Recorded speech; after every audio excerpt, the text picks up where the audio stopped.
굶고 뛰고 땀 빼고 다 해봤다. 그래봐야 소용없었다. 다이어트는 결국 먹는 게 문제다! 동결건조 채소와 곡물, 단백질, 그리고 효소와 비타민, 미네랄로 만든 다이어트 전용 그린 스무디로 하루 한두 끼만 바꿔 드세요. 검색창에서 비타샵을 검색해주세요. 엄마! 가글 했는데 입에서 뭐가 나왔어! 그거 올리덴탈 체크가글이라 그런겨. 지금 쓰고 있는 가글, 사용 후 확인해보셨나요? 무색소, 무알콜, 무계면 활성제의 올리덴탈 체크가글은 튀겨나온 입안의 이물질을 눈으로 확인할 수 있습니다. 딴지마켓에서 판매 중입니다. 와, 잘 잤다. 둔하고 센스 없는 줄 알았더니 침대는 잘 골랐단 말이야. 여보, 어제 온 소파도 너무 편하던데 소파는 어디 거야? 당연히 쇼엔이지. 편안함을 파는 사람들 쇼엔 소파도 출시했구나. 그럼 이제 침대도 소파도 당연히 쇼엔이지. 편안한 건 다 파는 거네. 역시 쇼엔이지. 세계 최초 신개념 어린이 매트와 친환경 소파도 곧 출시됩니다. 검색창에 쇼엔이지 또는 조중동부터 진보 언론까지 왜 유독 문재인에게만 가혹한가? 왜곡된 여론전의 숨은 음모는 무엇일까? 조기숙 정치학 박사가 밝히는 왕따 정치의 실체와 7가지 비밀. 악의적 프레임에 맞서는 시민의 힘이 필요할 때 왕따의 정치학. 도서출판 위시덤 하우스.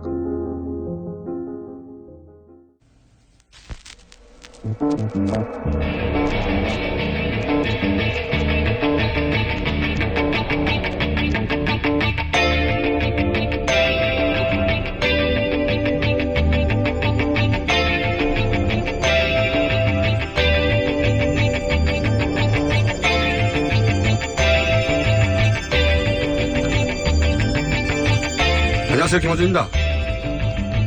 고등학생 때였던 것 같습니다. 우리는 우리 손으로 근대를 맞이하지 못했다. 이 말을 처음 들었던 게. 그렇습니다. 우리 근대는 일본 강점기, 통치 편의를 위해서 강제로 이식된 거였죠. 프랑스 혁명이 세계사적인 의미를 가진 이유는 왕이 백성 위에 군림하던 군주시대를 시민들 자신의 손으로 끝내고 공화국시대를 스스로 열었기 때문입니다. 저는 그들 역사가 많이 부러웠습니다. 백성이 시민이 되는 과정을 스스로 만들어내지 못했던 우리는 분단과 쿠데타와 군사정권을 거치며 색깔과 지역에 흔들리는 시민이 아니라 백성에 머무는 미숙한 민주주의를 최근까지도 겪어왔습니다.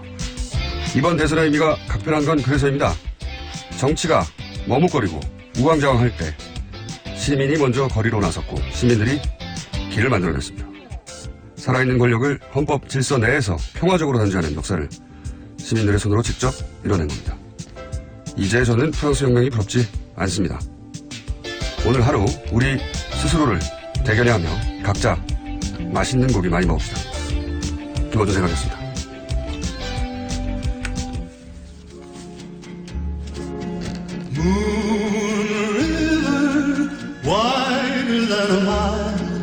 I'm crossing you in style someday. 문재인 대통령 당선을 축하하는 음악 문리버 티파니에서의 아침 주제가죠. 을 선정하려고 했다가 뭐가 지나치게 서정적이고 지나치게 아름답다. 뉴스 공장과 어울리지 않는다. 그래서 진짜 축하송은 이겁니다. 밝은 나라 이 새내기 노래던 나라 초월에 뜨는 저 달은 새 희망을 주는 날 2월에 뜨는 저 달은 동동주를 먹는 날 역시 뉴스 공장 이렇게 경박하고 뭔가 근본이 없는 느낌이 드네. 네, 아침잠을 깨워줍니다. 네. 세상에 김원지 기자 나왔습니다. 네, 안녕하세요. 자, 문재인 대통령 당선인이죠? 아직은. 네, 아직은 당선인 신분인데요. 곧 대통령으로 바뀝니다. 네, 엄밀히 따져서 선관위에서 이제 의결을 해야 대통령이 되기 때문에 아직은 당선인이라고 해야 맞는데 저는 그냥 문재인 대통령 하겠습니다. 네. 네, 뭐 두세 시간 후면 대통령이 되어서요. 이번에는 유례 없이 보궐선거로 이루어지기 때문에 인수위 기간이 없습니다. 19대 대통령이 주제가 오래 나와. 19대 대통령이 선출되는 과정 전체가 8-9개월 정도 되죠. 네. 우리가 직접 살고 있는 시간대여서 이 어떤 역사적 의미를 추후에 갖게 될지 실감이 잘 안 나는 게 있어요. 예. 근데 저는 이 과정 전체 한 8-9개월 됩니다. 예. 네, 최순실 게이트 시작부터 보면 그렇죠. 그 한 8-9개월은 제 생각에 앞으로 3.1운동, 4.19 혁명, 네. 그런 버금가는 역사적 의미가 부여될 그런 사건이었다. 네, 시민의 힘으로 대통령을 끌어내린 겁니다. 그리고 새 대통령을 뽑았고요. 이 세계사적으로 중요한 사건으로 기록될 것이 또 거의 틀림없는 게 다른 나라에서도 뭐 독재나 뭐 부정부패나 뭐 폭정 이런 걸로 실각하게 되는 대통령들이 있었어요. 예, 있었는데 그 과정이 예외 없이 폭력이 동반되고 그리고 사상자가 생기고 엄청난 혼란이 있죠. 예. 근데 시민들이 현직 대통령을 법이 정하는 절차에 따라서 탄핵을 시키고 헌법 테두리 내에서 다음 정부를 탄생시킨 사례는 제가 아는 한은 없어요. 예.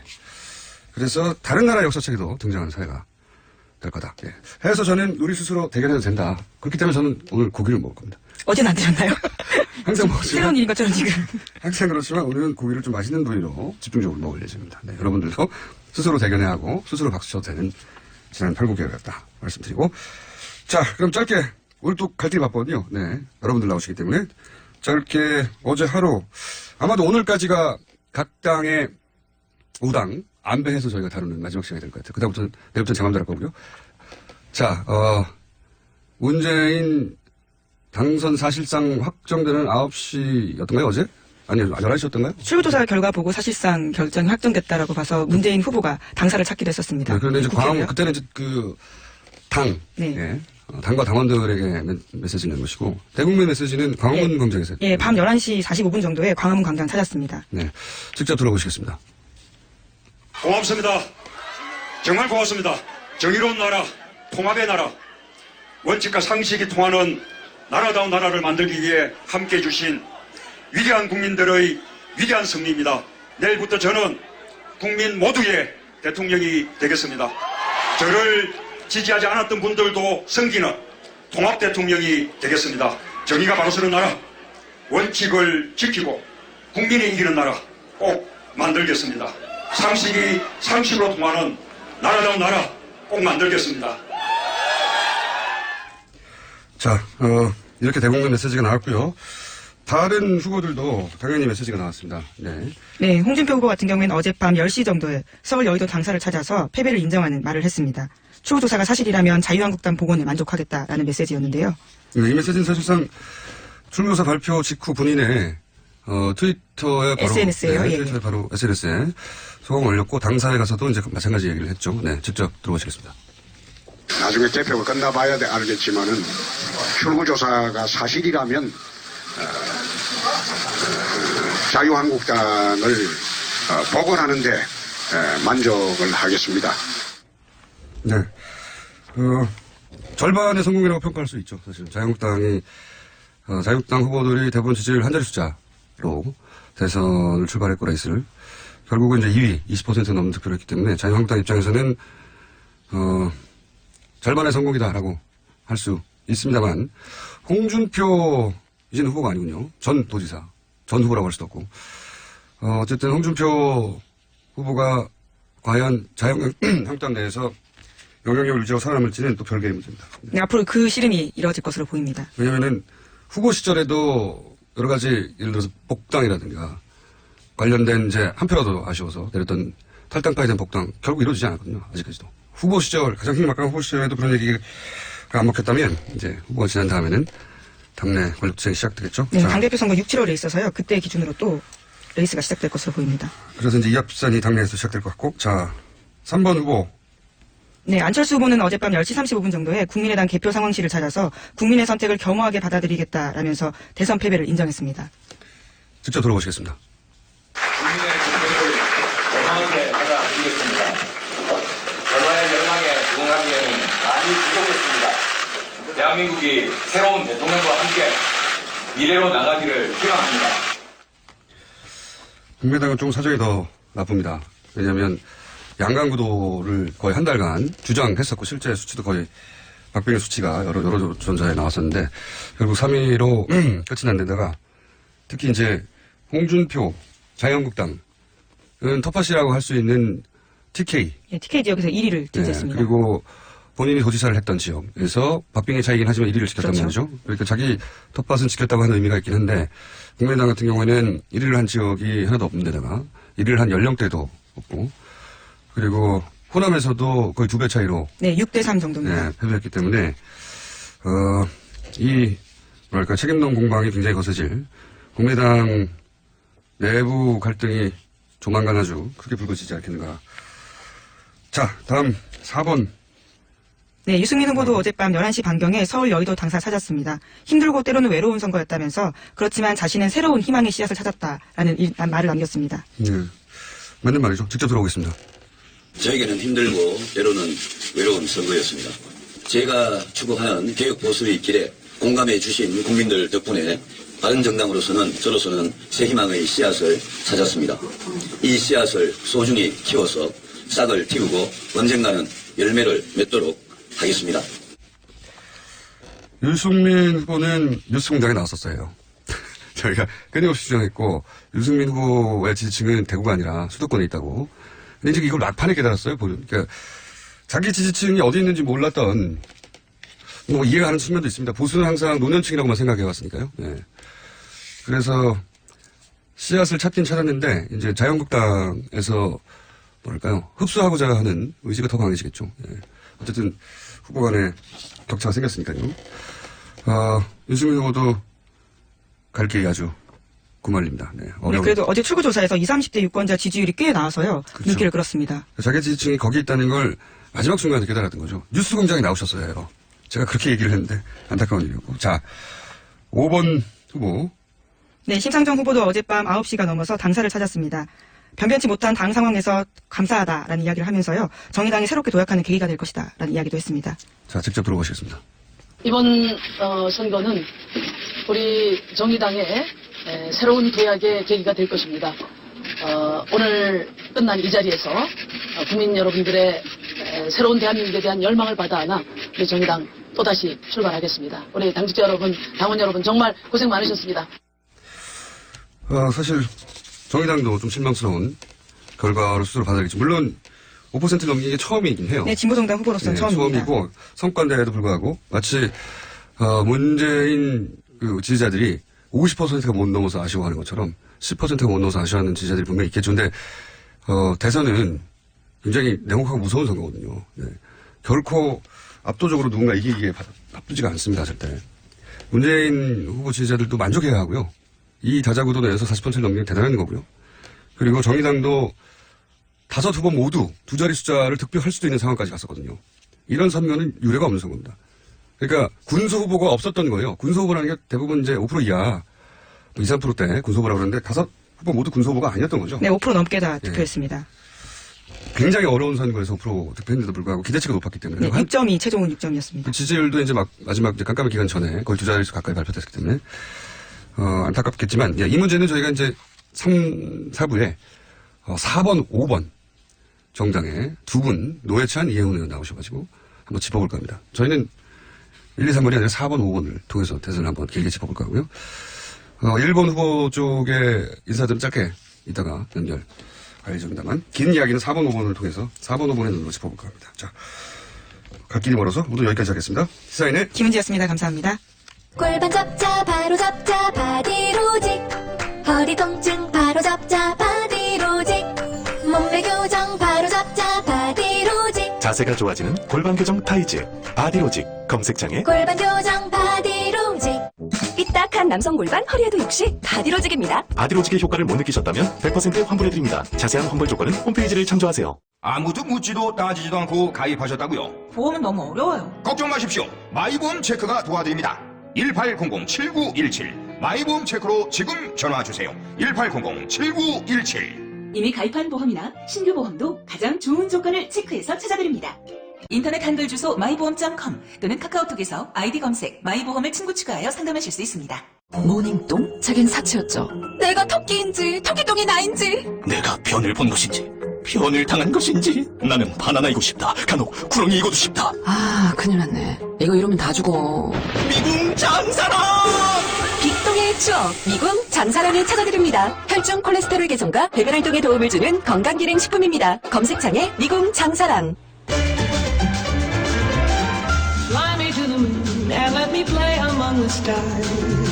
그때가 2009년인가요? 10년인가요? 노무현 재단 이사장 계실 때. 제가 그때 아직 정치를 하시기 전이죠. 대선 출마 안 하냐고 질문을 계속했어요. 기억나시죠? 그 질문을 인터뷰 내내 수십 번 했었어요.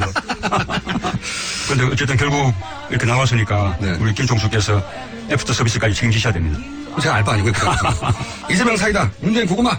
고구마 아닌가요? 답답하다. 고구마. 이재명 시장이 아주 잘 하고 있는 것은 맞고요. 정말 사이다 맞습니다. 어쨌든 사이다는 금방 또 목이 마르잖아요. 탄산음료가 밥은 아니죠. 고구마는 배가 든든합니다. 저는 든든한 사람이다. 이렇게 답을 드리고 싶습니다. 잊지 마세요. 본인 앞가림부터 해야죠. 본인 재수쟁인데 남들 재기다가 또 낙방하고 삼수는 못 하시잖아요. 재수. 예, 뭐 삼수 없습니다. 제게는 뚝뚝 가는 그런 뚝심이 있습니다. 뚝심 아니고 둔한 거 아니에요? 예, 제가 좀 둔한 건 예, 맞습니다. 그래서 아내가 저보고 곰이라고 그렇게 합니다. 하지만 정면에 나서야 하는 그런 상황이 오면 아마 그때는 불같은 문재인, 호랑이 문재인을 보게 될 것입니다. 한번 해보세요. 자, 따라해보세요. 라디오는 TBS. 시사는 뉴스공장. 손석희보다 김어준. 네. 김어준 짱. 네. 잘하셨고요.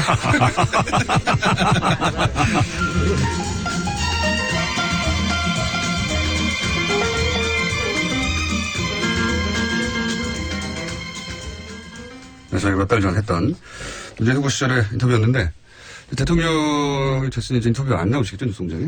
예. 저희가 한번 취재해보려고요. 저 소개해주세요. 그건 신청 리얼미터 조사실장협회. 안녕하십니까. 제가 했던 인터뷰 제가 안 나오실걸요? 빠져들어서. 대통령이 이제 라디오 방송 스튜디오에 나온 적은 없어요. 네. 그렇겠죠. 네. 외국은 있을 것 같은데. 그런데 이제 처음은 인기 많은 아닙니까? 네. 그렇죠. 한번 시도해볼까요? 깨라고 있는 거니까. 자, 보통은 이제 이 첫 시간에, 당선자를 배출해내는 당에, 보통 선대위원장이라든가 당 대표 연결합니다. 구태의원에서 저희 안 하려고요. 그렇게 안 하고, 이번 선거의 의미를 좀, 수치와 함께 되짚어볼까 합니다. 네. 어떤 의미가 있는 선거인지. 왜냐하면 최종적으로는 이제, 득표율 정도 보고, 네. 그리고 이제 주요 지역 정도 보고는 이제 보통 관심을 끄게 마련인데, 이 수치를 자세히 들여다보면, 사람들의 마음, 민의가 어디 있었는지 드러나잖아요. 네. 그래서 한번 짚어볼까 하는데, 자, 결국 40% 넘는 득표를 당선이 됐는데, 가장 먼저 여쭤볼 것은, 판세를 발표할 수 없었던 깜깜이 기간이지 않습니까? 예, 한 일주일 정도 됐죠. 네, 그 기간 동안에 여론조사 기관들은 다들 조사를 하잖아요. 하죠. 예. 이제는 말할 수 있다. 그 기간 동안 사실 판세가 요동을 쳤죠. 요동쳤습니다. 네, 그 요동 쳤던 걸 간략하게 좀 요약해서 알려주세요. 사실 문 후보 같은 경우는 40%대, 리얼미터 지표로는 40% 중반을 유지해서 크게 변동이 없었습니다. 근데 2, 3위, 그리고 4, 5위 간에 순위가 뒤바뀌는 그렇죠. 판세가 변동이 있었는데요. 그러니까 실버 크로스와 브론즈 크로스가 브론즈 크로스 일어났어요. 네. 그래서 홍 후보 같은 경우는 사실 5월 1, 2일이 마지막 공표검진 마지막 조사였는데 그때 오차범위로 안으로 홍 후보, 안 후보가 붙어 있는 조사가 몇 개 나오긴 했지만 리얼미터 기준으로는 18.6%로 완전히 붙어 있었습니다. 완전히 붙어 있었죠. 예. 그래도 대다수는 이제 오차범위 안에서 안 후보가 앞서는 걸로 마감이 됐거든요. 공포검지. 근데 들어서면서 역전이 되었습니다. 리얼미터 기준으로는. 저도 사실 누구한테 말을 못하고 듣긴 했는데 그때 사실 안철수 후보 3번이 폭락을 했어요. 네. 순간적으로. 네. 저도 이해할 수 없는 현상이었는데. 네. 저도 긴가민가 했는데, 네. 그게 이제 오늘 득표율로 보니까 이제 그게 그대로 나타난 것 같아요. 한 10% 초반대까지 갑자기 떨어졌죠. 예. 안철수 후보 쪽에. 네. 물론 이제 그 이후에는 이제 소프 반등을 해서 유지를 했지만. 다시 반등하기 시작한 게 저도 이제 뚜벅이 시작할 때 이거 정말 어울린다. 잘하고 있는 거라 했는데 그 뚜벅이가 지지율을 끌어올렸어요. 되돌아보면. 맞습니다. 일부 영향을 미쳤다고 생각합니다. 저도. 네. 다른 특별한 소재가 없었는데. 네네. 폭락을 했다가 다시 꾸준히 올라갔죠, 그죠? 네. 그래서 5월 1, 2일을 기점으로 해서 이제 역으로 이제 거의 이제 또 벌어지는 상황이 이제 지속이 되어서 거의 홍준표 후보는 20%대 초중반 그리고 안철수 후보는 10%대 후반 그렇게 리얼미터 지표로도 마감이 됐습니다. 네. 깜깜이 기간 동안. 그렇습니다. 그리고 4, 5번도 격심했어요, 변화가. 맞습니다. 4, 5번도 이제 공표검증 직전까지는 심 후보가 유 후보를 앞섰습니다. 근데 그때 상황에는 심 후보는 어떤 조사는 9.8%까지 나왔거든요. 저희 대부분 한 7, 8% 정도 나왔고 그때 상황에서 유 후보 같은 경우는 4, 5% 정도 나왔습니다. 근데 이제 오늘 이제 득표율도 보셨겠지만 여론조사 깜깜이 기간에도 순위가 이제 뒤바뀌는 상황인데. 예. 기억하시겠지만 이제 바른정당의 의원 일부가 탈당을 했고 그 이후에 동전 표심이 상당히 많은 부분들이 결집을 했습니다. 제일 무서운 건 동전. 예. 그래서 한때는 한 8% 정도까지 오른 상황이었고 저희들이 예측치를 내놓을 때는 8.2%까지 내놨는데. 어떤 여론조사 기관의 수치에 따르면 거의 두 자릿수. 네. 그런 얘기도 들었기도 했습니다. 네. 4번 후보가 두 자릿수 가까이 그리고 5번 후보도 두 자릿수 가까이. 네. 그래서 4, 5번이 두 자릿수 가까이 득표할 수도 있을지도 모른다 하는 전망이. 예, 그런 전망이 있었는데. 있었는데 또. 심 후보 같은 경우는 이제 완만하게 하락을 했습니다. 8% 정도에서 5월 1일에 유지를 했는데 완만하게 조금씩 그 하락을 해서 저희 리얼미터 같은 경우는 거의 마지막 7, 8일에 한 6%대를 유지를 했었습니다. 자, 깜깜이 기간 동안 그랬군요. 네. 지역별로 우선 호남 지역 한번 짚어볼까요? 네. 예, 이거는 이제 저희 득표율 예측, TBS하고 한 득표율 예측에 이제 권역별로 이제 그 추정 득표를 하고 오늘 나온 개표 상황에서 거의 비슷합니다. 리얼미터 자랑 한번 하고. 네. 그런데 일단 오늘 이제 그 개표 상황을 이제 알려드려야 될 것 같은데 호남을 먼저 보면은 광주가 문 후보가 61% 정도, 안 후보가 30% 정도, 2대1 정도가 나왔습니다. 전체적으로 6대3 정도인데. 예, 전남도 마찬가지인데 59.9, 30.7로 거의 2대1이고 전북은 약간 더 벌어졌습니다. 64.8대 23.8. 이제 거의 이제 광주 전라를 전부 다 합치면은 2대1 정도로 문 후보의 기존의 여론조사보다는 조금 더 문 후보에 쏠려 있는 결과가 나왔습니다. 그 호남에서 국민의당이 지난 총선에서 압승했던 거를 생각해 보면. 그렇죠. 이렇게까지 격차가 날 줄 전망하지 못했던 분들이 많아요. 대부분의 호남 의원들이 있기 때문에 조직력이 상당히 강한데도 불구하고 좀 더 벌어진 결과죠. 국회의원들을 거의 대부분 차지하고 있는데도 불구하고 이만큼 차이가 났다면 이 요인을 저희가 어떻게 분석해야 될지 이 시점에 이제 1번 당을 연결하는 겁니다. 잠시. 네, 알겠습니다. 저는 쉬고 있겠습니다. 네. 자, 문재인 후보가 호남에서 압승할 수 있었던 요인은 뭘까? 김홍걸 더불어민주당 국민통합위원장 연결됐습니다. 안녕하세요, 위원장님. 네, 안녕하세요. 김홍걸입니다. 네. 지난 총선에서 호남 전역에서 더불어민주당 후보가 전패했지 않습니까? 예, 그렇죠. 예. 그런데 이번에는 호남 전역에서 문재인 후보가 압승을 했어요. 네. 이 요인을 어떻게 분석하십니까? 뭐, 다들 아시겠지만, 이제 호남 유권자들의 그 전략적인 투표, 그것이 한 번 더 나왔다고 할 수 있는데요. 이제 이번에 확실한 정권 교체, 믿을 만한 대통령 뽑자는 그 의견이 강했기 때문에 안철수 후보 쪽은 좀 정체성이 불분명한 것을 보여주지 않았습니까? 그래서 아마 그 부분 때문에 이 될 사람으로 표를 몰아주자 하는 그 여론이 막판에 강해진 거죠. 선거 막판에 될 사람들은 전략적 호남이 이제 전략적 투표 유권자들이 하는 것으로 유명한데 이번에도 그런 경향성이 강하게 나타난 것이다. 예, 그렇게 봐야죠. 자, 그러면은 사실 문재인 후보를 가장 강하게 공세를 취한 건 국민의당이었습니다. 소위 이제 문모닝이라고 불리는 아침마다 이제 문재인 후보를 거론하는 국민의당의 공세가 아주 강했었는데 이런 공세가 역효과를 불러온 건가요? 어떻게 분석하십니까? 그렇게 봐야죠. 그러니까 자신들이 집권하면 무엇을 할 수 있을지 또 과연 집권하게 되면 누구와 손을 잡고 정치를 할 것인지 이런 것은 얘기를 하질 못하면서 계속 상대방을 공격만 하니까 결국은 이 수권 정당으로의 모습은 전혀 보여주질 못한 거죠. 그러면 이제 호남 국민의당에서 항상 주장했던 반문정서. 예. 이 반문정서는 앞으로 어떻게 될 거라고 보십니까? 반문정서가 실제 하는지 어느 정도인지 앞으로 어떻게 될 건지 어떻게 전망하십니까? 물론 이번에 이제 안철수 후보가 받은 30% 정도의 표 중에 반문정서가 분명히 있죠. 네네. 뭐 안철수 후보에 대한 동정론 거기서 나온 표도 물론 있고. 네. 근데 이제 반문정서가 아직 존재하는 것은 사실이지만 이제 서서히 누그러질 것이다. 새 정부가 하는 것을 보면은 이 반문정서는 서서히 사라질 걸로 저는 봅니다. 알겠습니다. 오늘 간단하게 짚어보는 시간이라 여기까지 하고요. 저희가 전문가 따라 한번 모시겠습니다. 감사합니다. 예, 감사합니다. 네. 지금 이제 정치인들이 주인공이 아닌 시간이기 때문에. 자, 그리고 굉장히 이걸 짚어주는 언론이 없는데 굉장히 이제 독특한 지점이 부산과 광주에서 각각 1위를 한 최초의 대통령 당선자입니다. 예. 그래서 부산 지역도 한번 짚어볼까 하는데. 네.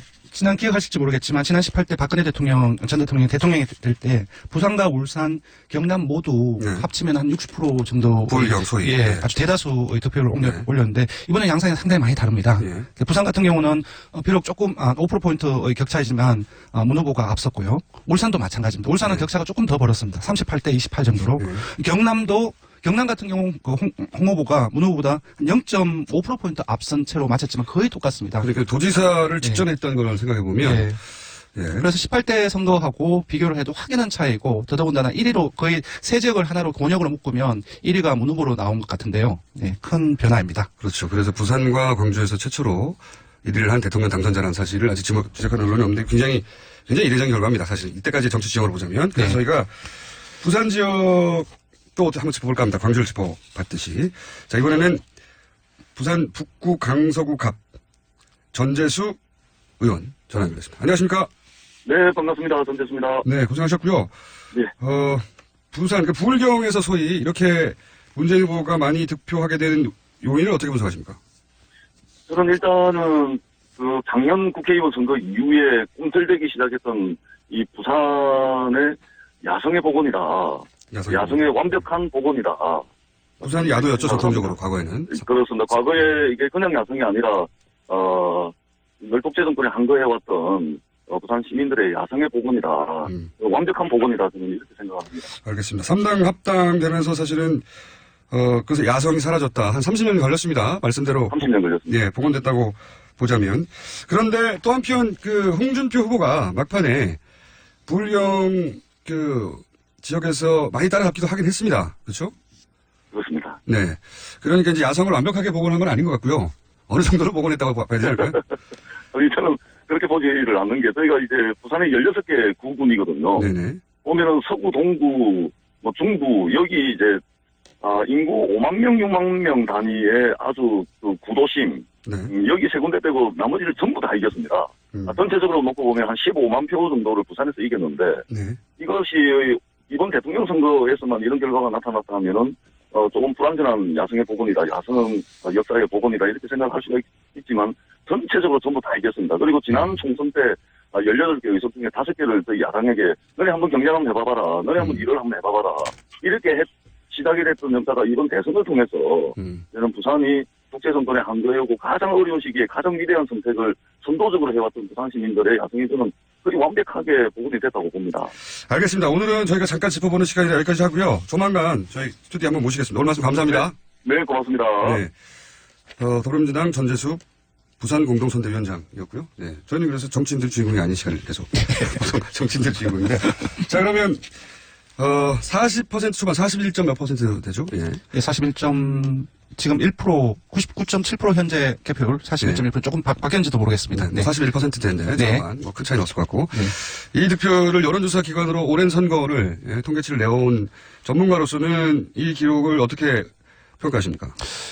일단은 선거운동 중반 후반에 이르면서 대세론이 아무래도 드러난 정도의 말은 안 하지만 자유한국당이라든지 국민의당에서도 이제 내부적으로 분석을 하기 때문에 아마 받아들이고 있을지 않을까 생각하는데 사실상 유권자들은 상당히 더 큽니다.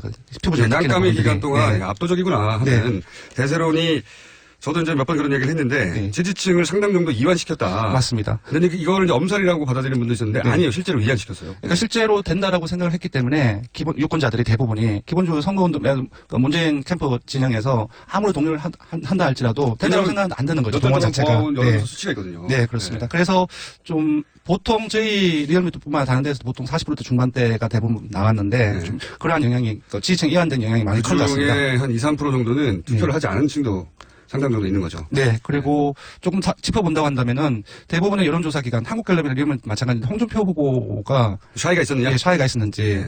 실제로 득표율을 본다면 24% 정도가 나왔는데 저희가 추정한 건 한국갤럽이 추정한 것보다 조금 더 높습니다. 그리고 한철수 후보의 득표율도 마찬가지인데요. 저희들도 한국갤럽도 지금의 득표율보다 낮게 추정을 했었는데. 샤이 홍준표가 있냐, 샤이 안철수가 있냐, 여러 얘기가 나왔었는데, 샤이 보수층이 있긴 있었어요, 보니까. 근데 있는데, 이게 극히 좀 일부가 아닌가 싶습니다. 판세를 뒤집을 정도는 아니었는데. 예. 보통 저희 오차를 지금 보면은 한 1, 2%에 불과하거든요.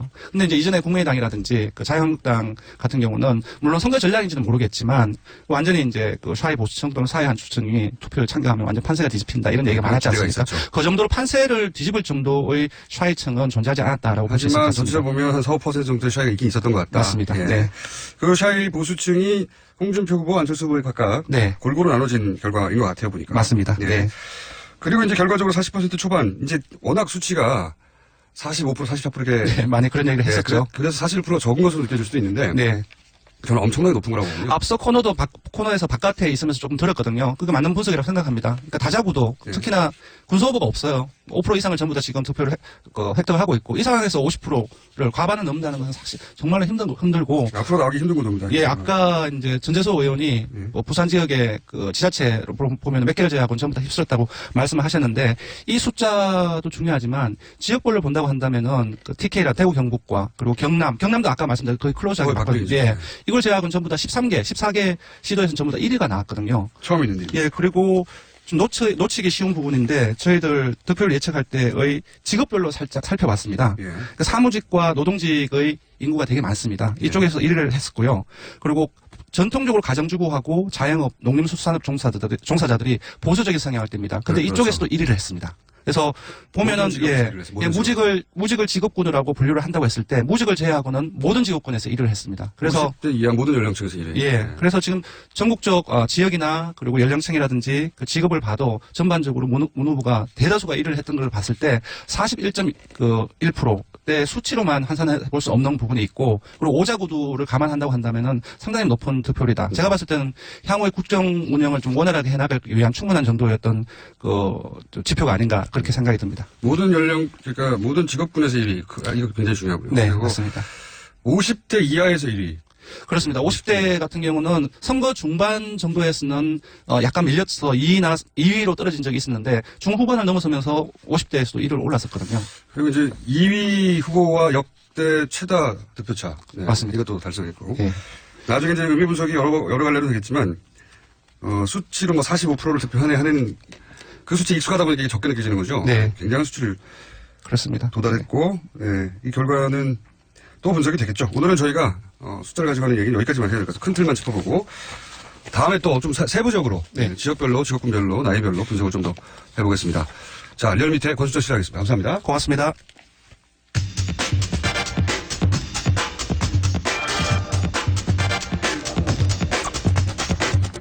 자,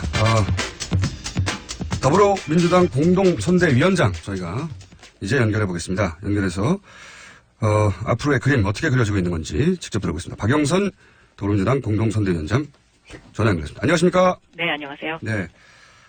사실상 선거를 진두지휘했다 이렇게 표현할 수 있는 공동선대위원장으로서 당선 소감 어떠십니까? 네, 먼저 국민들께 머리 숙여 감사드리고요. 정의를 선택해 주신 위대한 대한민국 국민들께 경의를 표합니다. 그리고 이제 성공한 대통령 또 성공한 정부로 보답을 해야 될 것이다 이렇게 생각하고 있습니다. 그렇군요. 이 득표 수치에 대해서는 어떻게 평가하십니까? 자체적으로. 네, 지금 조금 전에 제가 방송을 들었는데요. 네. 41.6%인가요? 예. 제가 정확한 수치를 못 봤습니다. 네, 41%를 하죠. 예. 41%. 네. 물론 저희가 목표한 45%에 못 미쳐서 아쉬운 점은 있습니다. 그러나 2위와의 득표차가 지금 제가 얼핏 보기 560만 표가 가까이 차이가 나는 것 같은데요. 네. 이게 아마 2007년도에 그 이명박 대통령 당선 때 500만 표 차이로 당선됐다고 해서 굉장히 언론들이 아주 대서특필한 경우가 있습니다. 네네. 그런데 오자구도에서 이렇게 큰 표 차이가 났다라는 데는 또 상당한 의미가 있는 표다. 저는 그렇게 보고 있습니다. 알겠습니다. 근데 지금 다른 정당과 어떤 방식으로든 연대해야 할 정도의 의석수 아니겠습니까? 그렇죠. 앞으로 이런 문제는 어떻게 풀어가실 구상입니까? 저는 국민의당은 이제 형제당이지 않습니까? 그래서 국민의당과 정의당은 사실은 어떤 개혁적인 정의를 추구하는 데에는 이의가 없는 그런 이제 같은 야당으로서 이제 저희는 이제 이번에 이제 집권당이 됐습니다만은 그동안은 같은 야당으로서의 공감대를 형성하고 있었던 당이기 때문에 일차적으로는 국민의당과 정의당과의 협력과 협치가 제일 중요하고요. 다음 두 번째 바른정당과 자유한국당과는 정의를 추구하는 분들은 당적과 상관없이 대통령께서 정말 가슴으로 다가가야 되지 않겠나 그렇게 생각하고 있습니다. 바른정당도 사실 경제정책으로 보자면 민주당과 큰 차이가 없거나 더 나은 점도 있다 이런 인식이 있는데 바른정당과 연대는 없습니까? 그러니까 대통령께서는 이렇게 생각하고 계십니다. 그러니까 당과 당과의 연대라기보다는요. 국회의원 한 분 한 분을 헌법기관으로서 존중하고 그 한 분 한 분이 정의를 같이 추구할 수 있다면 당적과 상관없이 그분과 함께 일하겠다라는 것이 대통령의 기본 방침이시거든요. 그래서 지금 말씀하셨던 바른정당이 추구하고 있는 경제정책 노선 그것은 더불어민주당과 저는 함께 할 수 있는 부분이 굉장히 많이 있습니다. 그래서 그런 부분은 저는 적극적으로 받아들여야 된다라고 보고 있습니다. 자, 이제 많은 분들이 이제 인선에 관심 많습니다. 벌써 이제 청와대 비서실장에 임종석 전 의원 내정됐다고 알려졌는데 이건 맞죠? 그런 것 같습니다. 네. 네. 그런 것 같다는 거는 아직 잘 모르신다는 건가요? 아니면- 제가 뭐 네. 그것을 이렇게 확인해 줄 위치에 있지 않습니다. 알겠습니다. 좀 곤란하시면 혹시 본인도 입각을 하십니까? 저희 전혀 그 입각과 관련해서는 그 어느 누구에게도 아마 통보 안 했나요? 네, 그런 게 없을 겁니다. 왜냐하면요, 통합정부추진위원회에서 예. 국무총리의 인사재청권을 확실하게 보장해달라는 제안서를 드린 바 있지 않습니까? 예. 이것은 총리가 임명된 후에 대통령과 총리께서 충분한 그 협의 과정을 거치고 그리고 또 국민 추천제를 도입해달라는 그런 건의를 드리고 제안을 드렸는데요.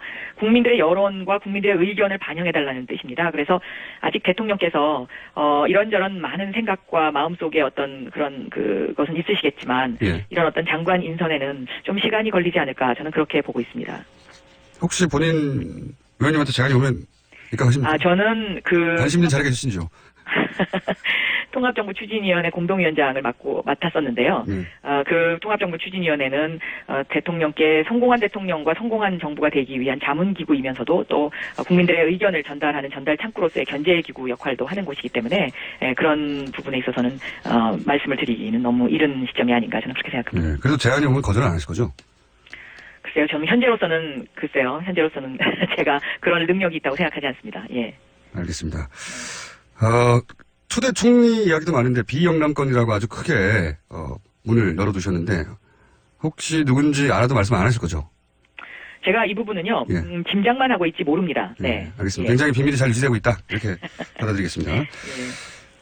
혹시 이런 것도 가능합니까? 다른 정당의 그게 바른정당이든 정의당이든 다른 정당의 유력한 정치인이나 이런 분들을 입각 제의해서 이런 구상 혹시 있습니까?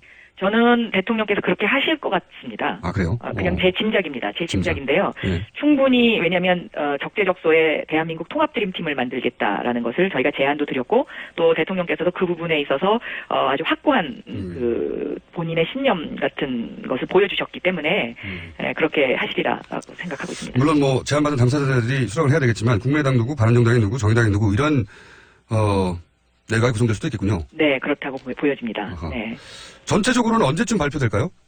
시기가? 글쎄요, 그 시기는 아무래도 5월 말경 하지 않을까 하는 생각도 들고요. 알겠습니다. 왜냐하면 총리가 일단 그 국회의 인준을 받아야 되는 상황이지 않습니까? 네. 물론 내정 상태로라도 얼마든지 그 인사제청을 할 수는 있겠습니다만은 그 부분까지는 제가 확실히 말씀드리기는 그렇습니다. 예. 알겠습니다. 오늘은 별로 말씀하실 수 있는 게 없는데 저희가 제가 아는 게 많이 없습니다. 아주 가까이서 유세 기간 동안 지켜본 이제는 문재인 대통령이라고 해도 되겠군요. 문재인 대통령은 5년 전에 후보였을 때보다 어떤 점에서 더 업그레이드가 됐던가요? 5년 전에는요, 그 문재인 대통령의 그 가장 큰 특징이 마음에 정말 고맙고 미안해도 그것을 잘 표현을 하시지 못하는 그런 또 장점이자 단점이 있었거든요. 그런데 그런 부분에 있어서 고맙다, 미안하다 이런 말씀을 정말 5년 전보다는 좀 많이 하시는 걸 제가 봤고요. 그다음에 두 번째는 유머 감각이 많이 좋아지셨습니다. 그래요? 그런 게 있어요? 5년 전에는 굉장히 좀 그냥 그 원칙적이고 투박하시고 그랬었는데요. 그때에 비하면 지금은 굉장히 좀 여유 있으시고 유머 있으시고 탄력적이시다. 저는 그렇게 느꼈습니다. 알겠습니다. 문재인 정부 첫 번째 과제가 뭔지 그리고 아무래도 많은 분들이 궁금해하실 것 같아서 여쭤보겠는데 봉화는 언제 방문하실 건지 짧게 좀 답변해 주십시오. 첫 번째 과제는 민생을 챙기는 일이고요. 지금 경제 문제가 상당히 여러 가지로 누적된 어려움이 많기 때문에 조선업 문제라든가 그것이 제일 첫 번째 과제고 두 번째 과제는 개혁을 하는 것입니다. 그러니까 선진국으로 갈 수 있도록 정의와 공정한 제도를 정착시키는 것 이것이라고 보고 있고요.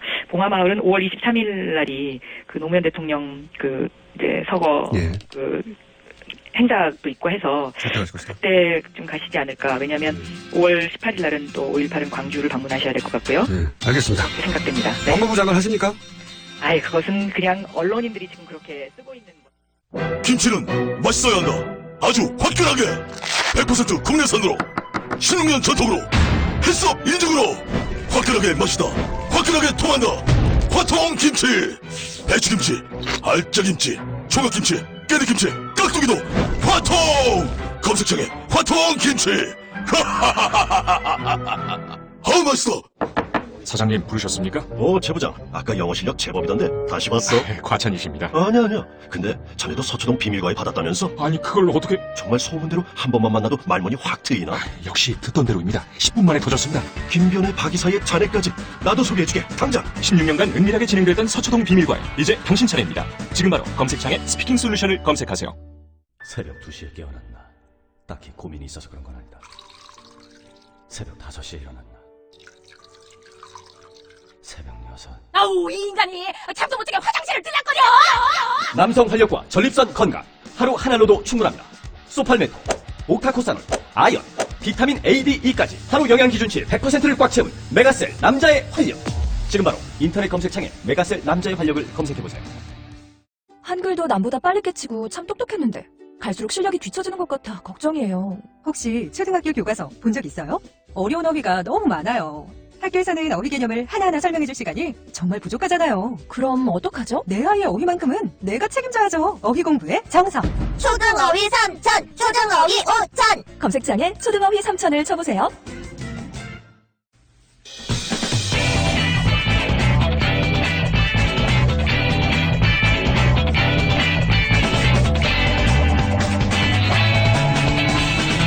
김어준의 뉴스공장. 저희가 대선 후 특집으로 콜라보 코너를 마련했습니다. 네. 두 분 모두 저희 고정 출연진인데 오늘은 두 분이 한 자리에서 코너 제목은 소녀를 만나다. 소녀를 후리다. 이렇게. 자, 정의당 노회찬 원내대표 나오셨습니다. 안녕하십니까? 안녕하십니까? 네. 바른정당 이혜훈 전 최고위원 나오셨습니다. 안녕하십니까? 네, 안녕하세요. 네. 저희가 이런 코너 제목을 정할 수밖에 없었던 게 대선 막바지에 두 당이 사귀는 거 아니야?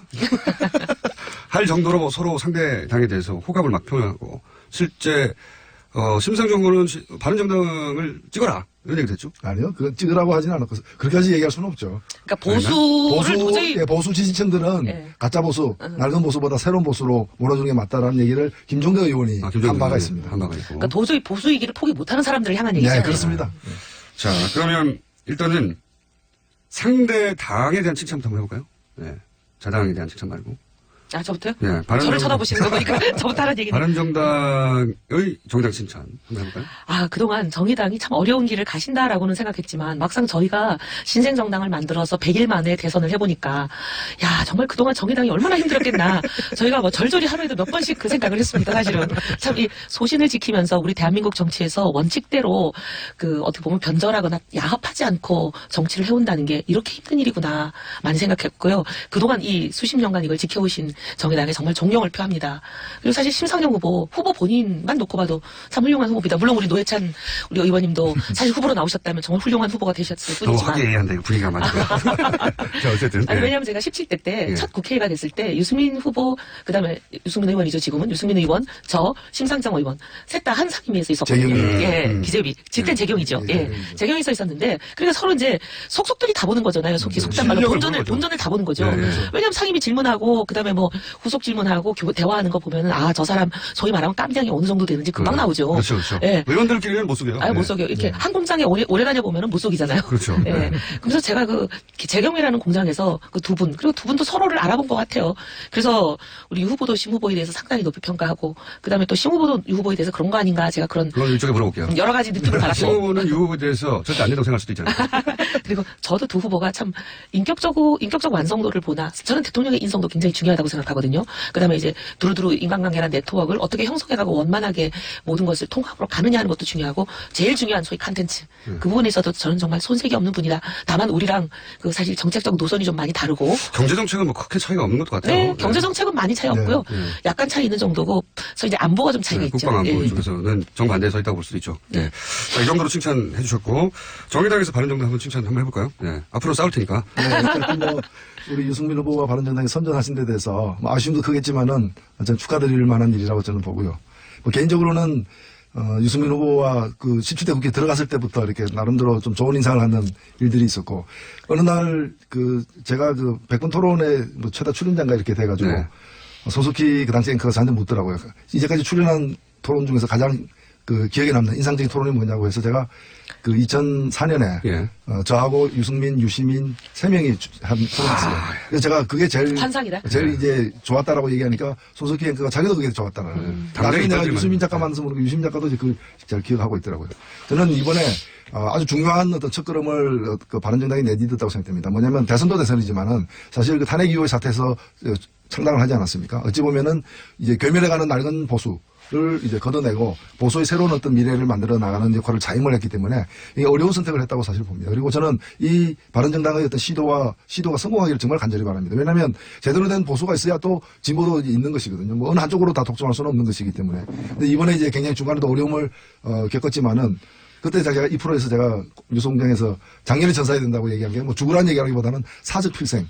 죽을 각오면 살 수 있다라는 그 뜻으로 이제 드린 말씀이었는데 그렇게 어느 정도 좀 된 게 아닌가 그런 점에서 오히려 선거 후에 더 꿋꿋하게 나아가시기를 간절히 기원합니다. 네, 저희들 꼭 그대로 하겠습니다. 자, 화기애애한 시간 여기로 끝내고 하고요. 이제 바른정당, 이현 의원님은 바른정당의 대표적인 얼굴로 그렇게 막 지켜주시는 거예요? 얼굴로 자리 잡아가고 있는 게 아닌가. 왜냐면 경쟁자들이 다 탈당해가지고요. 아니, 탈당 안 했어도 얼굴이자 두뇌이자 입. 얼굴이 워낙 커갖고. 혹시 탈당하신 분들이, 왜냐면 자유한국당의 복당도 그렇게 순탄치 않을 것 같거든요. 아직도 여전히. 뭐, 오히려 더 복잡해질 것 같아요. 네. 그분들이 다시 돌아온다는 얘기는 없어요? 뭐 그런 얘기가 간간히 들리긴 하지만, 뭐 공개적으로 얘기하시는 건 아니기 때문에 저도 공개적인 자리에서는 뭐 그런 얘기가 없다라고 말해야 될 것 같아요. 탈당하는 시점에는 정말 괴로우셨죠. 물론 그것이 다시 전화위복이 됐지만. 처음에는 이제 탈당을 계속 말리고 만류하고 그러지 말아라. 그러는 게 좋지 않다. 이렇게 계속 이제 어떻게 보면은 간언을 하고 그랬었는데 나중에 이제 그분들 덕분이라고 해야 되죠. 뭐 덕분에 12척의 배가 있다고 그랬는데 그 배가 그 배였어요. 나간 배들. 근데 그렇게 되면서 약간 변화의 조짐을 만드는 계기가 되고 보니까 많은 분들이 왜 그렇게 그 사람들을 말렸냐. 저한테 굉장히 화살이 많이 쏟아졌어요. 너 때문에 그게 늦어져가지고 너 지지율 상승이. 사람 비난해요 진짜. 네, 제가 왜냐하면 굉장히 말리는 사람 중에 하나였거든요. 네, 말렸어야 했죠 그때는 당내에서는. 그래서 너 때문에 우리가 지지율 반등이 늦어졌다 이러면서 제가 안 되는 비난이에요 진짜. 그런 얘기까지 있군요. 네. 어쨌든 당대표는 언제 하실 겁니까? 저 무슨 당대표는요. 당대표가 되더라도 나오실 거죠 여기. 저 이제 잘린 거 아니에요? 아닙니다. 선거에도 졌는데 잘려야죠. 아니에요. 네. 앞으로 계속 나오실 거고 제가 이제 궁금한 건 당대표가 되더라도 나오시라고. 일단 잠부터 좀 자고요. 공식적으로 약속을 해두고. 네. 자, 심상정 후보는 두 분 마찬가지지만 둘 다 두 자릿수까지 갈 수도 있을지 모른다. 그죠? 그 지점 거의 가까이 갔잖아요. 두 당 모두. 마지막 여론조사에. 8, 9, 1, 2%만 더 하면 될 것 같은데. 이제 두 당 공이 질문인데 마지막에 그 두 자릿수를 돌파하지 못했던 이유를 어떻게 분석을 하십니까? 뭐 현상적으로 보면은 뒷심이 부족했다고 보는데 저는 누굴 탓하고 싶지는 않고요. 저희들 어떤 실력에 대한 평가라고도 봅니다.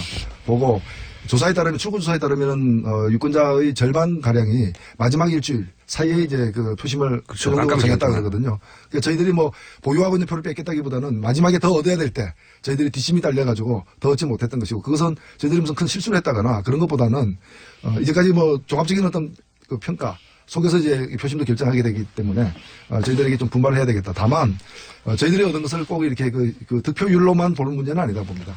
이 득표율로 나타난 6.2%는 일종의 현찰입니다. 저희들이 현찰만 받은 게 아니라 음도 많이 받았습니다. 그래서 이 음은 아직 현금화되지는 않았지만은 미래에 현금화될 수도 있는 그런 지지까지 받았기 때문에 크게 낙담할 일은 아니라고 생각하고 있습니다. 오히려 출구조사 발표된 다음에 오히려 쏟아졌다면서 입금이. 한 40명 정도가 2억 정도의 후원금을 갖다가 선거 끝났는데.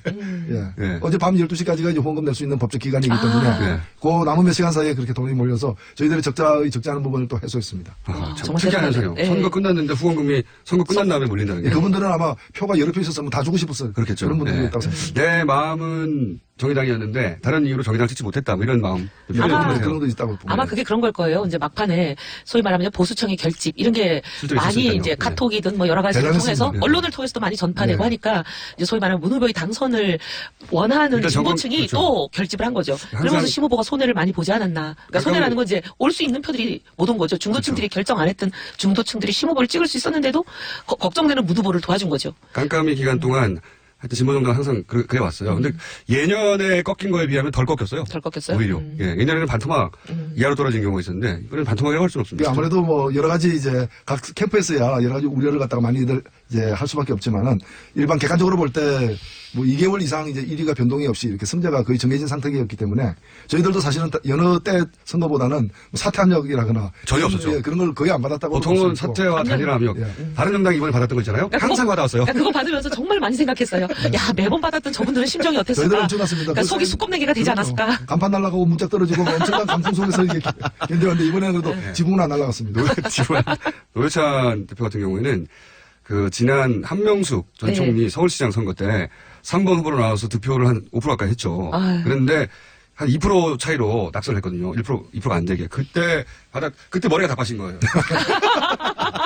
근데 사실은 유권자들이 굉장히 전략적으로 사고하기 때문에 이미 유권자들이 많이 이제 저한테서 철수를 한 상황이었어요. 네. 제가 처음 출마 선언했을 때는 한 15% 남았거든요. 네. 근데 불과 한 서너 달 사이에 그게 이제 그 3분의 1 이하로 이렇게 떨어지는 거예요. 그러니까 그분들이 다 결집해서 이제 마음은 가버렸는데. 있지만은 네. 승리를 위해서 다른 후보 찍어야 되겠다고 다 가신 상태고 남은 분들은 사실은 설사 제가 사퇴하더라도 그냥 투표 안 하면 안 했지 뭐 이런 골수 분들도 정의당 예. 지지자인데 근데 어쨌든 이제 범진보진영에서 그 책임을 노회찬 대표한테 물어서 한 6개월 정도는 두문불출하신 걸로 제가 아니 기억합니다. 눈앞에 나가긴 했는데 평생 먹을 욕을 상당 부분을 이제 먹었는데 아, 그게 또 1등 동안에 먹는 욕이 정해져 있어요. 걱정 마세요. 앞으로 욕 드실 일 없어요. 아니요, 근데 이번에 보니까 또 뭐 벼룩에 간 얘기했다고 또 이렇게 또 엄청난 욕이 쏟아져가지고 제가 아니, 막판에 보니까 저희 이제 자유한국당 지지자들이 막 카톡이랑 이런 걸 돌리는데 문 후보를 앞섰다. 그 여론도 써고 있었어요. 그 선거법 위반이에요. 여의도 연구소 발이라고 하면서 그건 전 제가 보기에 허위 같아요. 근데 어쨌든 그건 신고가 됐기 때문에 저는 이건 수사의 대상이라고 생각하는데 그거를 막 일사불란하게 퍼뜨렸어요. 그러면서 홍 후보가 0. 몇 % 차이로 문 후보를 이길 수 있는 기회가 왔기 때문에 이건 모두 보수가 결집하라 그러니까 저희도 다 날아갔어요. 그랬겠죠. 네. 실제로 제가 부산에 가서도 그 카톡을 봤는데요. 네. 그 엄청나게 그냥 이제 홍 후보 캠프에서 공식적으로 보내지 않은 걸로 해가지고 아는 것처럼 하면서도 실질적으로 뭐 내용은 그런 그 인프라가 있죠. 예. 그래가지고 인프라 아시죠? 엄청나게 이제 뿌려가 되고 그러니까 또 상대방에서도 이제 바삭 긴장하게 되고 네, 양쪽이 서로 주고받으면서 시너지를 낸 거죠. 서로 결집이. 대첩처럼 이렇게. 대첩. 이제 정의당 그 뭐랄까요 이 겪어왔던 걸 압축적으로 고도로 겪었잖아요. 네, 저희가 진짜 정말 압축적인 성장. 고도. 정의당이 수십 년 겪어온 걸 저희가 100일 만에 겪었습니다. 사실 좀 길게 겪어야 되는데. 제가 보기에는 진리를 알 수 있는데. 대선 이후도 만만치 않아요. 정의당은 저는 이미 수십 년간 겪어왔기 때문에 대선 이후 추스리는 것도 빠를 텐데 다른 정당은 만만치 않죠. 이게 이제 저희가 이제 처음 겪어보는 일이라 사실 이제 매뉴얼이 없어요. 어떻게 해야 될지. 그러니까 좀 이제 또 겪어보면서 시행착오를 겪으면서 또 제가 하겠죠. 보기엔 노회찬 대표한테 가끔 전화해가지고 어쩌고 제가 팁을 좀 얻어야 이럴 때 어떻게 돌파했느냐. 이럴 때 숨어 있어야 되느냐. 도무 불출해야 되냐? 그리고 이제 바른정당에서 참 아쉬운 게 여기 나오실 때부터 계속 유승민 후보 여기 나와야 된다고 뉴스공장 수도권 공략해야 된다고. 저도 사실은 굉장히 공감했는데 하여튼 뭐 후보 스케줄이 그렇게 안 되다 보니까 근데 참 아쉬운 부분이에요. 딴 데 가서 며칠을 돌아다닐 걸 여기 한 30분 와서 다 만날 수 마지막 순간에 있는데. 깨달으신 것 같더라고요. 대구에 유승민 후보 지지층이 없다. 유승민 후보 지지층은 여기에 젊은 층이다. 수도권에. 마지막 순간에 깨달으신 것 같아요. 그죠? 당에서도 그걸 깨닫지 않습니까? 저는 좀 일찍 깨달았는데 솔직히 말하면. 당에서도 자기 지지층이 어딘지 모르고 때리고 있었다. 예. 그 과거의 정치사에 대해서 이렇게 그 경험이 적은 이 새로운 세대들 20대 그렇죠. 같은 경우에는 유승민 후보나 신당수 후보가 그렇게 멀어져 보이지 않는 거예요. 네네. 이게 가끔 지지층이 많이 겹칩니다. 맞습니다. 여기 안동이 잘했습니다. 이럴 수가 드디어 이제 디스가 시작되네. 드디어 공격이 막 들어오네요. 수도권 20, 30대. 20, 30대도 보수층이 있거든요. 네, 분명히. 그럼요. 예. 그러니까 바른정당이 자유한국당, 새누리당 그 이전 시절부터 쭉 해왔던 보수층의 공략 기법 그것에 매달리다 보니 다른 곳에 가서 때리고 있었던 거죠. 사실은 이제 선거 후반에 이제 제가 일정 담당하는 일종의 보좌관 역할을 했는데요. 처음에는 이제 자꾸 이제 대구 경북으로 모든 일정을 자꾸 몰아가는 거예요. 근데 아무리 아니라고 얘기를 해도 잘 그게 안 먹혔는데 나중에는 아예 그냥 제가 욕먹을 각오를 하고 거의 대학가 순례를 잡았습니다. 근데 너무 놀라운 거는 사실 이제 새누리당 있었을 때는 뭐 한나라당 시절도 그랬지만 저희 동원 인력이라는 게 있어요. 많죠. 네, 후보가 어디를 간다. 그러면 한 이틀 전부터 다 공지하고 전화 걸고 사람을 동원합니다. 지역에서 동원하고. 며칠 날 몇 시 어디로 모여라. 근데 이제 그 모인 사람들이 거의 똑같은 사람들이에요. 제주에서 어디에 모였던 사람이 또 서울까지 비행기 타고 와요. 이렇게 전국 어디나 거의 비슷한 사람들이 인물이 비슷해요. 후보 옆에 찍힌 사람들 비슷해. 비슷해요. 그러니까 그렇게 이제 몰려다니는 고정 출연이라고. 몰려다니는 사람들이 있는 거거든요. 이제 그분들을 모셔오는 건데, 근데 저희는 지금 신생 정당이 뭐 100일밖에 안 됐는데 그게 되겠습니까? 없죠. 뭐 10명 정도는 동원이 되지만요. 근데 이제 그러다 보니까 그냥 대학가를 잡는데 고대, 한양대 등등 대학가를 잡으면 그냥 온라인에 우리가 어디 한양대 뭐 이번 한양대 지하철역 2번 출구 이렇게 적어놓으면 구름같이 몰려오는 거예요. 젊은 그걸 왜 보수들이. 모르고 제가 그렇게 말씀드렸는데. 그 심상정 후보가 5차 토론 이후에 사실은 지지율 상승세가 이렇게 멈칫했어요. 맞아요. 특히 이제 20대에서 많이 늘어나다가 그것이 멈칫한 게 실은 그 부분이 많이 유승민 후보로 간 겁니다. 그 맞습니다. 예, 그래서 지금 말씀을 들어보니까 누가 이웃 상권을 침해했는데 골목 상권. 근데 재벌이 침공하면 문제가 있지만 네. 골목 상권끼리의 경쟁은 뭐 아름다운 겁니다. 그러니까 경계해야 되겠네요. 서로 정반대 진영이 있는 것 같은데 사실은 지지층 구는 비슷해요. 이게 특히 젊은 세대는 비슷합니다. 20, 30대에서. 젊은 세대 안에서 이제 보수냐 진보냐에 따라서 나뉘는 것 뿐인 것 같아요. 전통적인 진보 보수로 나눠지지 않는 20대만의 특징이 있거든요. 네. 이 20대가 이제 과거 20대처럼 정치 학습을 많이 받은 사례가 아니잖아요. 네, 편견이 좀 없어요. 그러다 보니까 경제적으로는 좀 리버럴하고 그리고 뭐 안보 문제에 있어서 보수적인 20대 특히 남성층이 존재하거든요. 이 층을 유승민 후보가 공략해야 된다고 제가 그렇게 말씀드렸는데 말씀을 안 듣고 혼내주세요. 네, 반드시 저희 사령관으로 영입하겠습니다. 전략팀장으로. 자, 저희가 교통 정보를 잠깐 듣는 시간, 교통방송이었는데 저희가 알고 보면. 아, 네. 그래서 잠깐 듣고 다시 돌아와서 두 분과 이야기를 이어가겠습니다. 아, 또 떨어졌어. 너 또 입사시험 봤어? 아니, 차량용 핸드폰 거치대 말이야. 여러 개 사봤는데 실패 연속이야. 떨어지고 시야 가리고 운전석에서도 뭐 알고 뭐 좋은 거 없을까? 싼 것만 찾으니까 그렇지. 제대로 된 거 하나 사서 편리하게 쓰는 게 더 낫지. 그런 게 있어? 그럼 있지. 1, 2, 3 할 때 2. 힘 세다 할 때 힘. 2 힘. 투 힘? 두 배로 힘이 세다는 건가? 네이버 검색창에 2 힘을 검색해보세요. 제가 생각하는 이상적인 사회는 모두가 먹는 거, 입는 거 이런 걱정 좀 안 하고 더럽고 안 입고 꼬라지 좀 안 보고 그래서 하루하루가 좀 신명나게 이어지는 그런 세상이라고 생각합니다. 사람 사는 세상을 위해 정치를 시작한 노무현. 그는 우리 곁에 없지만 그의 꿈은 영원합니다. 노무현 재단은 사람 사는 세상을 위하여 노무현의 가치와 철학을 전합니다. 노무현 재단의 후원회원이 되어주세요. 1688-0523. 자, 콜라보 소년을 만나다. 소녀를 후리다. 그럼.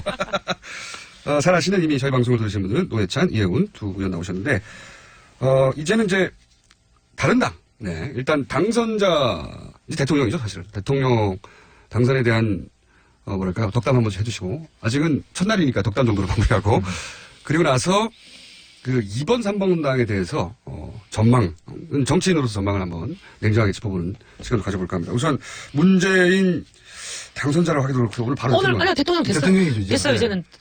선거관리위원회에서 저희 의결을 했으니까. 이제 제가 문재인 대통령에 대한 어떤 덕담 혹은 당부 잠깐 해주시고, 예.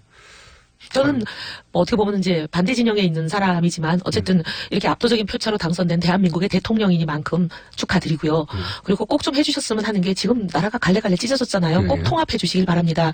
공언하신 대로 정부 더 통합정부 그리고 국회와의 관계에 있어서도 대결적인 관계보다는 협치를 꼭 이루어주셨으면 좋겠고 또 하나는 이제 지금 당장 바로 인사청문회나 각종 장관 총리 임명이 들어가야 되잖아요. 근데 그런 부분에서 제발 우리 야당이 뭐 발목 잡는다 이런 얘기 듣지 않게 우리도 정말 기꺼이 통과시켜 줄 수 있는 그런 사람들로 좀 내정을 좀 해줬으면 좋겠습니다. 혹시 바른정당 누군가 입각제가 들어오면 바른정당 그럴 리가 있겠어요? 아니 근데 그럴지도 몰라요. 그럴지도 몰라요? 예를 들어서 의원님한테 저한테 그럴 리가 없을 때 예를 들어서 네. 온다면요. 할 수 없이 받아들입니까? 기도해 보겠습니다.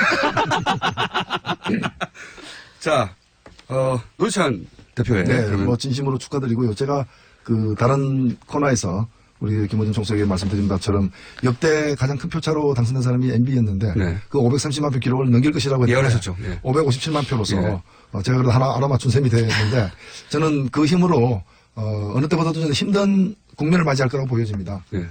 그래서 이 문재인 후보의 당선, 이제 문재인 대통령이 됐습니다만 뭐 촛불의 승리다라고도 보고요. 다만 이제 그 촛불 광장에서 제기됐던 여러 가지 요구들을 실현하기에는 만만치 않은 과제들이기 때문에 지혜를 잘 발휘해서 어느 정권보다도 더 성공적인 정부로서 마감하기를 진심으로 바랍니다. 자, 당분 여기까지고. 그러면 2번, 3번 당의 미래가 이게 이제 일반 유권자들이 바라보는 것과 정치 현실, 전직 정치인으로 그 정당을 잘 이해하고, 그리고 얼마나 냉혹한지 정치 현실이 잘 아시는 분. 으로서 한번 2번 당에 대해서. 2번 당을 정말 누구보다 속속들이 아는 사람으로서 저부터 시작할까요? 네. 사실 선거 국면에서도 삐죽삐죽 삐져나왔습니다. 그 갈등과 앞으로의 그 여러 가지 암초가 될 수 있는 것들이. 당내가 아무렇지 않은 척했지만 사실 복잡했잖아요. 복잡했죠. 왜냐하면 그 12명, 13명의 복당에 대해서도 지금 복당이 후보였던 시절에 홍준표 후보는 지시를 했죠. 그리고 여러 가지 뭐 규정을 들이면서 복당시켜라 이렇게 얘기를 했는데도 그리고 또 그것만으로 받아들여질 것 같지 않으니까 거기다가 1+1으로 끼워 팔기까지 했잖아요. 친박도 들어와요. 그러니까 친박들이 주로 반대하는 중심 세력이니까 친박들에게 내려졌던 징계를 완전히 그냥 무장해제 풀어져 버리는 수많은 국민들이 국민들이 도저히 납득을 못하는 3년짜리 징계한 지 100일 만에 풀어서 버리는 이런 일까지 끼워 팔기를 했는데도 친박들이 그걸 받아들이지 않았어요. 후보가 가장 강할 때 지지했는데 안 안 됐죠. 근데 이제 지금 후보는 이제 소위 낙동강 오리알 아니에요? 후보는 이제 낙선했겠다. 그럼 또 홍준표 이제 후보였던 분은 당내 소위 말하면 박근혜 대통령이나 역대 다른 후보가 가지고 있던 어마어마하고 탄탄한 콘크리트 같은 지지 세력 기반이 있느냐 당내 없는 분이에요. 게다가 개파도 없죠. 예, 개파도 없고 그리고 구치로 그분은 이렇게 보병을 갖고 계시는 분이 아니라 그냥 공중전으로 혼자 때리는 분이어가지고 없어요. 근데 이제 그 막강한 친박들 거의 콘크리트처럼 완전히 그 진지를 구축하고 있는 그 친박들의 협공을 받아낼 가능성이 저는 매우 희박하다고 봅니다. 당권 장악을 언론에서는 얘기하지만 그거 어려울 것이다. 어려울 것으로 봅니다. 그러면은 홍준표 후보는 일회성 얼굴마담으로 쓰이고 벌어질 수도 있다. 저는 그럴 가능성이 상당히 높다고 봐요. 그럼 최종적으로 왜냐면 그 저기 선거 때 보세요. 정우택 원내대표라는 분이 후보와 원내대표와의 소위 그 힘과 지위의 차이라는 건 하늘과 땅인데도 후보가 지시했다는데 바로 그냥 방송에 나와가지고 규정을 어겼다 이렇게 얘기하면서 말도 안 되는 소리 하지 말라는 투로 얘기하잖아요. 실제로 그랬죠. 네. 그러니까 그게 여러 가지 이제 소위 당내 역학관계를 보여주는 거거든요. 후보의 위상, 지위 이런 거. 그러면 자유한국당의 당권 전쟁은 결국 누구의 승리로? 뭐 어쨌든 간에 누구의 승리도 되는지 간에 굉장한 원심력이 작용하고 뭐 아주 심하게 얘기하면 공중분해의 가능성도 배제할 수는 없다. 오히려 자유한국당의 쪽에서 바른정당으로 오는 사람들이 있을 수 있을까요? 저는 그럴 수도 있다고 봅니다. 많은 분들이 바른정당이 이제 뭉개져가지고 자유한국당이 흡수될 거라고 생각하는데 자유한국당의 계보의 그 세력균형으로 보거나 혹은 홍준표 후보의 장악력이나 어쨌든 한쪽이 승리하면 나머지 한쪽이 있기가 어려운 당이 자유한국당이거든요. 그 내부는. 그래서 소위 통합이라든지 이런 게 잘 안 되고 하여튼 한 개파가 승리하면 완전 나머지 개파는 숙청이에요. 자유한국당의 특징상. 네. 그러면 그분들이 있기 어려울 거예요. 거꾸로 자유한국당을 떠나서 바른당으로 오를 가능성도 배제할 수는 없다. 저는 그렇게 봅니다. 물론 바른정당의 이제 얼굴마담 정치인으로 급부상하신 대표급으로 급부상하신 이현 의원의 바람이 섞여 있긴 하겠지만 언론이 생각하는 만큼 후보가 당장을 쉽게 할 수는 없다. 저는 여기는 동의합니다. 예. 홍준표 후보가 계보도 없고요. 따르는 국회의원이라고 해봐야 한두 손 꼽을까 정도군요. 네, 국회의원도 아니고 이제 가장 그 핵심 직계로 알려져 있는 전 의원도 지금 전 의원이지만 현 의원이 아니거든요. 그리고 이제 핵심 인물들이라고 해봐야 다 지금 도지사 할 때 그때 같이 했던 분들인데 그분들은 도저히 못 겠거든요. 그런 전망. 자, 그러면 3번 국민의당에 대한 전망은 노회찬 대표한테 한번 들어보겠습니다. 어떻게 보십니까? 냉정하게 보시면. 우리 이번에 대해서도 하실 말씀 좀 있으실 것 같아요. 예, 저는 뭐 잠깐만 간단하게 말씀드리면은 아마 이제 그 우리 오케이 목장 결투라고 영화가 있는데 자유한국당이 뭐 26% 이렇게 얻으면서 실망하는 분들도 걱정하는 분들도 많은데 견고한 보수층의 어떤 지금 상태를 보여주기도 하지만 제가 볼 때는 홍 후보가 저렇게 그 표를 많이 얻은 것은 홍 후보 자신과 또 이 자유한국당에 대한 뭐 최대 형벌이 아닌가. 최대 형벌. 거꾸로 형벌가. 이게 앞으로 뭐 그 집단 남투국처럼 그 당에서 끊임없는 아마 이제까지 본 것은 아무것도 아니다. 이제 막장의 어떤 진술을 보여주겠다. 뭐 이렇게 앞으로 보여질 그 눈에 뻔한 거고요. 국민의당 같은 경우에는 뭐 제가 다른 당을 갖다가 함부로 언급하기 힘듭니다만은 이번 득표 결과가 당이 과연 온전히 유지될 것인가에 대한 그런 걱정을 내외에 불러일으키는 것 같고요. 특히 호남에서의 참패가 호남의 기반을 둔 그 당내 정치인들 지역구는 거의 다 호남이거든요. 김성식 의원 하나 말고는 다 그런 거 아닌가요? 다 그렇습니다. 예. 그래서 굉장히 많이 흔들리게 되지 않을까. 이게 사실은 그 이질적인 게 마치 자갈과 모래가 섞인 건데 그걸 이제까지 단단하게 만들어준 거는 시멘트의 역할이었는데 시멘트가 이번에 사실은 뭐 그렇게 크게 패배하면서 빠져나가면서 모래하고 그 자갈만 남으면은 모래만 있는 것보다도 못하잖아요. 계속해서 흔들리게 되니까. 어쩜 저런 비유들이 생각나지 말이죠. 뭐 자연과학에 대한 어떤 약간의 지식만 있으면 저는 현장의 경험인 줄 알았는데 자연과학이에요. 자연 현상이기 때문에. 노동 현장에서. 네, 저는 노동 현장에서 현장 경험인 줄 알았는데 이게 이론이시구나. 예. 국민의당도 어렵겠죠. 자유한국당은 그나마 텃밭을 지켰는데, 그게 좋은 의미로도 나쁜 의미로도 지켰는데, 국민의당이 이제 텃밭이라고 하는 곳에서, 무너졌으니까요. 명분 싸움에서도, 안철수 후보도 참 큰 곤욕에 치를 가능성이 높습니다. 이제 안 후보 입장에서는 사실 21% 정도 되는 지지율이기 때문에 어떻게 보면 참 미래가 암울하죠. 그래서 제가 걱정되는 것은 그런 이제 난장판이 될 자유한국당도 그렇고 또는 이제 당이 이제 기반이 흔들리는 이제 국민의당도 그렇고 이것을 내부적으로 풀다가 잘 안 풀릴 수밖에 없는 상황에서 오히려 이것을 갖다가 이제 떼쓰는 정치식으로 해가지고 왜냐하면은 지금 이 민주당 하나 가지고 하나만 혼자의 힘만 가지고 전국을 이렇게 헤쳐나가기가 특히 국회 안에서 힘들지 않습니까?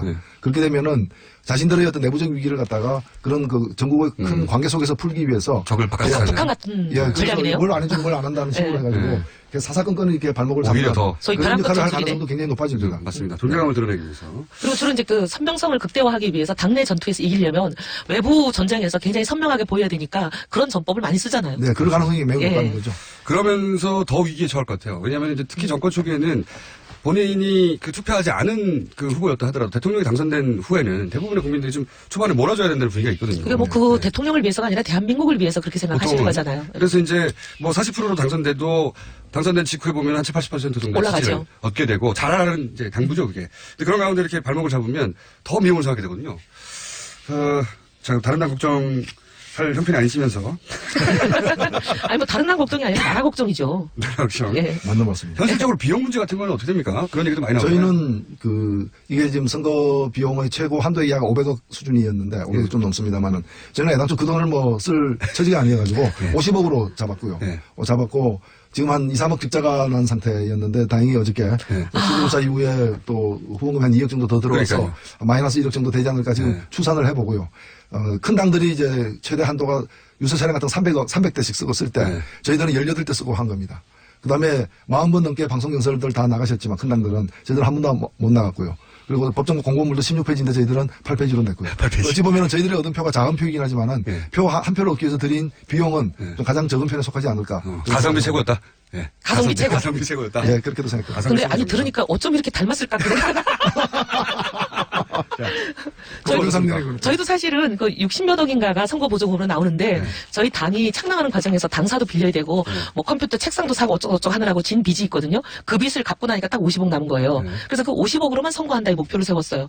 근데 중간에 하다 보니까 원래 뭐 얼마로 해주기로 한 홍보가 조금 더 들어가고 뭐 이런 식으로 조금 돼가지고 우리도 한 2, 3억 빚이 생길 상황이었어요.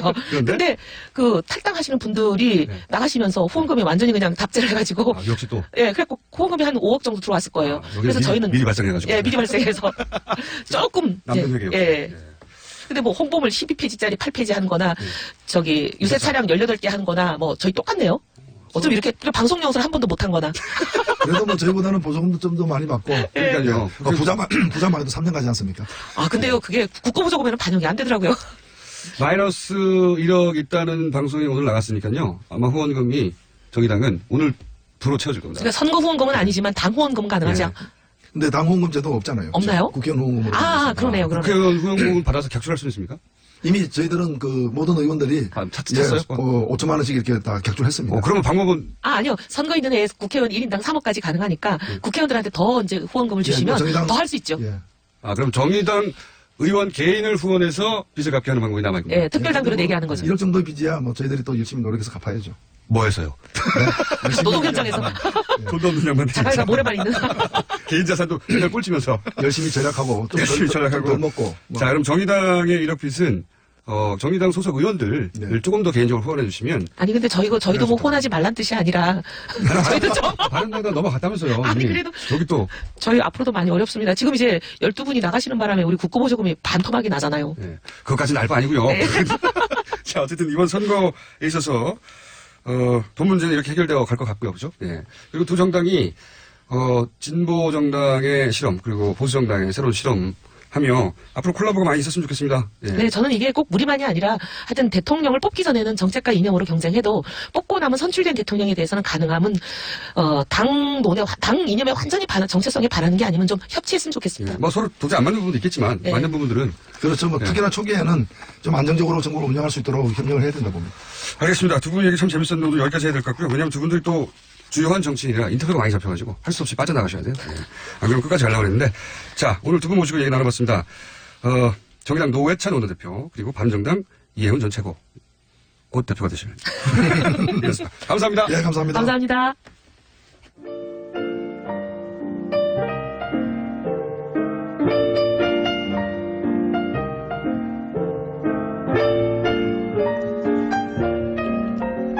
자, 역시 대선 다음 날이라 오늘은 문자가 많이 쏟아졌네요. 자, 제가 이제 문자 소개 굉장히 인색한데, 네, 문자 보내지 말라고 하기도 하고, 그리고 이제 문자를 어느 번호로 보내야 하냐고 묻는 분들도 있는데, 그냥 검색해보라고 합니다, 저는. 알아서. 오늘 좀 문자를 많이 읽어드릴게요, 네. 자, 대선 때까지 수고해주신 공장장님께 청취자들이 고기를 사드리고 있습니다. 저는 고기는 무조건 받습니다. 부위를 가리지 않고요. 종을 가리지 않습니다. 그 고기 먹겠다는 얘기가 많네요. 제가 오프닝 때 스스로를 대견하며 스스로를 칭찬하면서 고기 한 번씩 먹자고 했더니 고기를 먹겠다는 문자가 아주 많았고요. 2012년도부터 김어준 공장장 때문에 정치에 관심을 갖게 된 20대 학생입니다. 늘 감사합니다. 저는 노량진에 있는 학생이지만 오늘은 비싼 고기를 먹겠습니다. 이런 문자가 굉장히 많습니다. 나도 오늘은 고기를 먹겠다. 네. 공장장님도 알아서 고기 많이 드세요. 부산인데 어제 선거 결과 때문에 저희 사장이 치킨 19마리 돌렸습니다. 득표율 43% 예상했는데 그래도 기쁩니다. 특별히 맛있는 고기 부위 추천해주세요. 싫고요. 알아서 검색해보시고요. 자, 제 생일날 뉴스공장이 시작했고 오늘은 결혼기념일입니다. 예. 그래서 고기를 먹을 겁니다. 고기를 먹겠다는 분이 이렇게 많네요. 네. 뉴스공장 정모를 한번 하시죠. 새벽 말고 정모를 한번 하시면 그때 고기를 잔뜩 사서 가겠습니다. 네. 시청 앞에서 한번 할까요? 아니면 채권이나? 네. 조만간 저희가 정모 고기 방송 한번 준비해가지고 공지하겠습니다. 지난번에는 이제 워낙 새벽이어가지고 힘드셨죠. 네.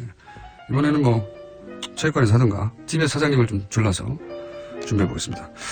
그리고 문재인 대통령에게 바란다는 문자도 참 많았어요. 네. 축하드립니다. 성공한 대통령 되세요. 가슴이 밭길 끝까지 가겠습니다. 참여정부 거울 삼아 적폐 청산에 성공해주세요. 많은 문자들 왔고요. 그리고 오늘 콜라보도 문자가 많이 쏟아졌네요. 이해훈 경제부총리, 노회찬 노동부 장관으로 입각을 기대합니다. 네, 이 문자는 저희한테 보내시면 안 되고요. 네, 청와대 게시판에 쓰시기 바라고요. 자, 바른정당이나 정의당이나 정정당당하게 페어플레이 해주셨고 또 똑소리 났고 결과도 깔끔하게 승복해 주셨고 멀리서 계속 지켜봅니다. 저는 심상정 후보 지지자였습니다. 하지만 유승민 후보도 정말 멋있었습니다. 개인적으로 인정하는 기자회견을 할 때 심상정 후보 지지자로서 감정이입이 돼서 유승민 후보의 이야기에 눈물 날 뻔했습니다. 저에게 투표권이 2장 있다면 2당 모두에게 드리고 싶네요. 선거는 끝이 났지만 이제 시작이라고 생각하시고 파이팅 하십시오.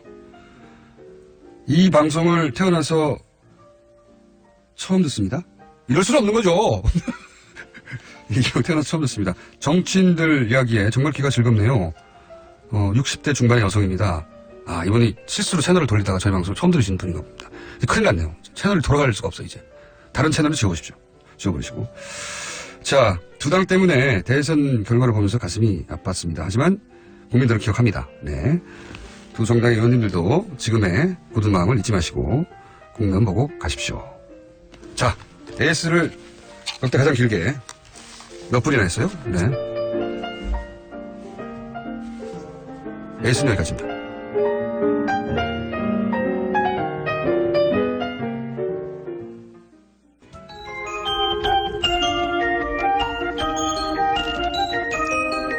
축하곡입니다. 다시 한번. 예. 댄싱 인 더 문라이트라고 하는 가사가 누구죠?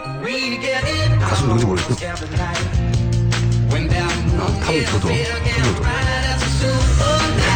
가수가 중요합니까? 네. 문재인 대통령 축하드립니다. 저는 김어준이고요. 내일도 옵니다. 안녕.